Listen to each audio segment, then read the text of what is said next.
Sejam bem-vindos ao Movimento 140. Nesta semana, nós vamos responder à pergunta: afinal, a língua portuguesa é conservadora? Para mais conteúdos como este, não se esqueça de se inscrever no canal e de curtir o vídeo.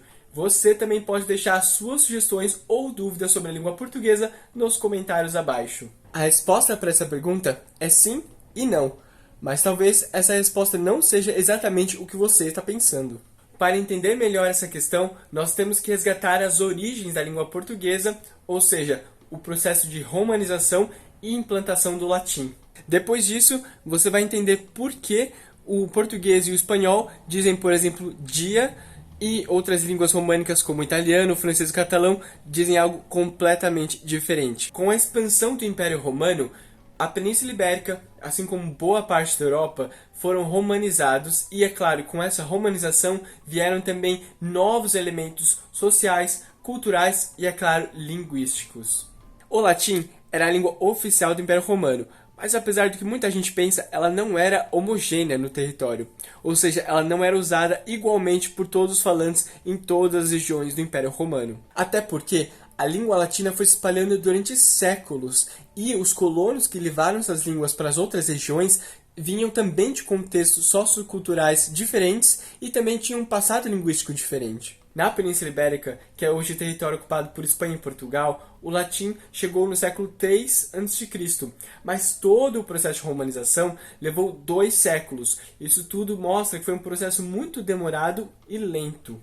A diversidade linguística dos povos pré-romanos dessa região, em especial os celtas e os ibérios, contribuiu com a diversificação do latim nas várias línguas românicas. Durante o domínio romano, essa região da Península Ibérica, também chamada de Hispânia, passou por várias divisões administrativas, mas eu quero focar numa divisão mais genérica: a Hispânia Ulterior e a Hispânia Citerior. Essa divisão, apesar de ser administrativa, também representava diferenças sociais, culturais e também linguísticas. A Hispânia Ulterior, a parte mais ocidental da Espanha, era uma zona mais periférica do Império Romano, mas com grande desenvolvimento civilizacional e com grandes cidades, o que correspondeu a um caráter mais conservador e arcaizante da língua, justamente porque essas pessoas, já que tinham uma tradição mais literária, tinham maior contato com autores clássicos por via escolar. Ou seja, o latim falado nessa região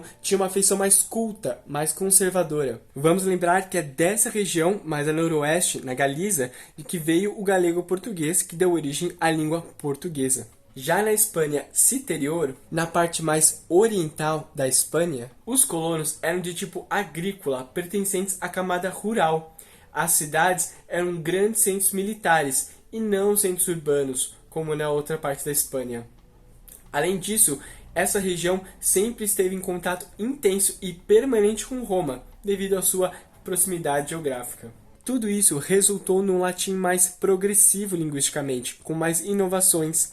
Como já foi dito em outros vídeos, é comum que nessas zonas menos urbanizadas, mais rurais, que as inovações linguísticas surjam. É o que vimos pelo menos ao longo da história das línguas. Apesar de haver diversos fenômenos linguísticos resultantes dessas divisões e dessas separações, nós não vamos abordar todos aqui e vamos nos focar apenas em alguns casos particulares. Bom, a palavra dia tem origem no latim dies, que já no latim coloquial tardio passou para a forma que nós conhecemos hoje. Já para as outras línguas, ela não vem da palavra dia, vem do adjetivo diurnus, que depois passou por um processo de substantivação, ou seja, ela adquiriu caráter de substantivo. Já como substantivo, ela representa um tipo lexical mais moderno na língua latina e que passou a substituir a palavra dia, que era o tipo lexical mais antigo. Portanto, enquanto no português e no espanhol nós temos a palavra dia, em francês nós temos jour, em italiano giorno e em catalão jorn. Um outro exemplo que nós temos é o verbo comer em espanhol e português, que é completamente diferente das outras línguas românicas. Comer vem do latim comedere, que foi preservado no espanhol e no português. Já nas outras línguas da România, aparece no seu lugar o verbo mastigar, ou seja, manducare em latim. Essa forma, dentro da língua latina, era tido como grosseira e popular, mas que foi se popularizando e agora encontra-se presente na língua francesa como manger, na língua italiana como mangiare e no catalão menjar. Um detalhe, o espanhol ou a língua castelhana é uma língua que não é nem tão conservadora como o português, mas nem tão progressiva como o catalão. Ela fica bem no meio e adquire características tanto de um lado quanto de outro. Caso você tenha curiosidade em saber em que aspectos o espanhol é mais progressivo ou tão conservador quanto o português, deixa nos comentários. Então, sim, a língua portuguesa é mais conservadora do que as outras línguas românicas.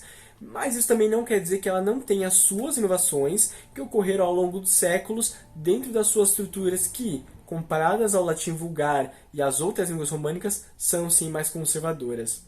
Nós sabemos que que o português teve essas inovações porque justamente uma língua nunca para de se adaptar aos novos contextos sociais e culturais, atendendo sempre às demandas dos seus falantes. E ela deve permanecer assim, sempre em mudança. E se a história da língua nos ensinou alguma coisa, é que tentar congelar a língua não é só inútil, mas também uma prova de que a pessoa não entende nada do processo de formação e de evolução das línguas. Muito obrigado por assistir esse vídeo até o final. Não se esqueça de se inscrever no canal, de curtir o vídeo e de compartilhá-lo.